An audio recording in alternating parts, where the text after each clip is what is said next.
குருவியும் அடைக்கலன் குருவியும் இது பாருங்க, சட்டுன்னு பறந்தா டக்குன்னு எங்கேயோ போகும்.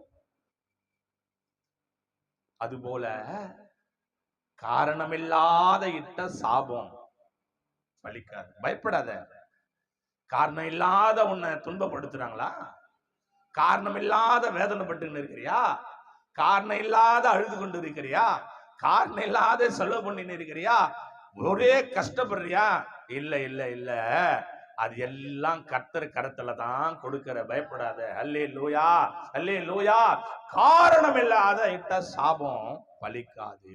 அடைக்கலன் குருவி அலைந்து வருவது போல, தகவலன் குருவி பறந்து போவதை போல, காரணமில்லாத இட்ட சாபம். ஒருவேளை உன்னை யாரோ சபிச்சிட்டாங்களா? வேதனையோடு சபையில வந்து உட்கார்ந்து இருக்கிறியா? வேதனையோடு கண்ணீரோடு கர்த்தருடைய கிருபையினால வீட்டுல உட்கார்ந்து இருக்கிறியா?